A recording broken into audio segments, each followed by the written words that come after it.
Right guys, this is my second take of this, but in the first one I rambled on for like an hour, so I thought, scrap it, make another one. So basically this is my idea for a sword vlog that I'm gonna keep. I've reached a point now after a year of pretty much just training by myself where I finally have a club set up that's probably gonna start within the next couple of weeks. It's been a long ride to get here, so I thought I'd make a video about the information that you'll need to get to this point and how to set up a club if you are interested in doing one. I thought that would be a good first subject for the sword vlog. In future ones I'll probably talk about training, what I'm training at the time, and you know, any manner of sword training related shiz that's going on in my life. So I've wrote a little list. So first of all is like why? Why would you want to set up your own sword club? Well, if you live in the middle of nowhere and you don't have any immediate friends who are already interested in swords, you're gonna have to meet new people. You're gonna have to search out people with a similar interest and make friends with them through that interest and try and set your own thing up. Beyond a point, you cannot learn a martial art by yourself, so you're gonna have to. Go away, cat. You can do as much as you possibly can in your own back garden, swinging a sword around, but beyond a point, you definitely need another person to train with. One of the things that really worried me was promotion, because I suppose it took me a while to find out about HEMA and to find out about German longsword, and as soon as I did, I was really interested and I loved it, but it took me a while in my life to discover it. So I thought there could be lots of people around me who want to do this, they just don't know that it exists. That was when I thought, well, be proactive in that, be part of promoting it.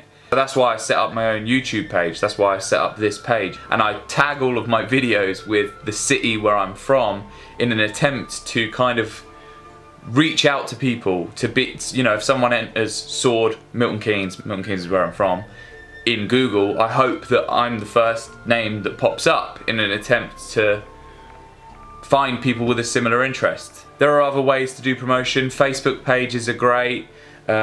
You know, I got told to print off t-shirts. I think in America you have Renaissance fairs and stuff, and I got told people can go along to there and show off what it is that you practice to get people interested. Also, there's a page called Community Walk, which I think was set up by the HEMA Alliance, I'm not sure, but you can put yourself down as either I'm looking for someone to train with and by myself, or you can put your club on there. It's quite a good place to find people, it's easy to use. I'll put a link in the description below. It's a great way of finding clubs or other people near you who are looking to train, or indeed to set yourself up and to have people find you. There's lots of different ways. Really, you've just got to be proactive. Venue was the next thing I started looking at, and I went to a lot of places. This was probably one of the hardest things. After I got the people, finding a decent place. You've got to find a place that's affordable.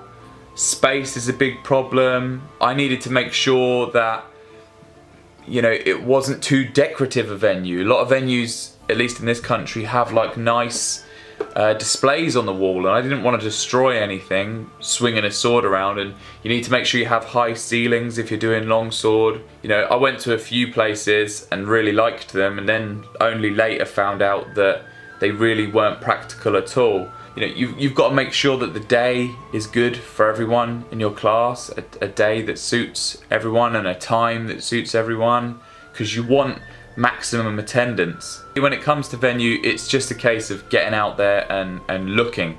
With equipment, I don't know what you would want to do. I have one waster and I've got another waster on the way. I think I'm lucky. Most of the people, I've got 6 guys in my class, and most of them either have a lot of equipment or at least have one waster, and we're going to sort of pick up pieces as we go, get the gloves, get the mask, get everything we need as we're going along. Insurance. So you can go for, there's quite a lot of different insurance options. You do need it as soon as you're going into a venue. They will ask what who you're insured with.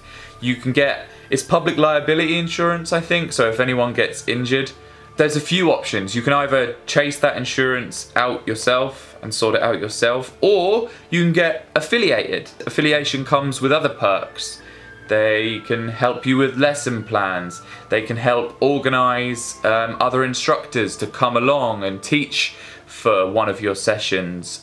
They can offer you discounts. There's a lot of perks to being affiliated with a larger group. We're actually trying to get affiliated with the AHA at the minute, and they'll take care of the insurance for us. Uniform. Some, if you do go the affiliation route, some places will require that you get some kind of universal look amongst your club. So I made these t-shirts and I figured out how to do that myself. I learnt how to screen print. I had a screen made, I bought the ink, I bought all the necessary equipment so that I can print high quality, professional looking t-shirts myself, because I don't know if other people are like this. It might be easier for you to just get t-shirts printed, but I don't want to be tied down in the future to having to do bulk orders. This way I can print t-shirts as and when they're needed for really affordable prices. Okay, on to the topic that's probably most difficult for me to talk about is money. How much do you charge for people to attend your club? So I've got 6 guys coming to my place, and my venue's gonna cost about £30 per session. Now, at first I was like, okay, well, you just cut it up, the venue costs, and that's it. That's how much you charge. But then you do have other financial concerns to worry about, affiliation. So what you really want to do is you want to charge a little bit extra per week or per month to ensure, first of all, that if anyone drops out, the price doesn't have to increase for everyone. You're charging a little bit extra as that safety net. Provided everyone stays, which I'm assuming if you seek out a HEMA club, you're going to want to keep going. You can use that money on spare equipment for when new people come along. You can spend it on new educational material, books that you can use to study. Seminars, like I say, getting people to come along. If you have enough, you could spend it on getting you and all the members to events, or at least helping you to get to the events. Just having a little pot of money saving up to spend on your club is a good idea. That's pretty much all the topics I can think of. That's the why you would want to do it: promotion, venue, equipment, insurance, uniform, and money. And the last thing I can really say is that you should ask. Always ask for advice. If you're lost, if you're struggling with something, if you're confused about something, everyone who I've ever asked in the HEMA community for advice has always been completely helpful. They've been amazing. People have always been willing to help, and it's a great community for that. You're very rarely, if ever, going to encounter any jerk-offs who just, you know, want to keep it this closed thing that only they understand. Most people are so inclusive. They want you to be part of the thing that they love. So yeah, guys, that's it. That was the first of hopefully many weekly sword vlogs where I'll keep you guys updated on what's going on. I'll be able to show you guys the venue hopefully soon, show you what kind of training I'm getting up to, and keep you guys posted. Yeah, let me know what you think. Bye.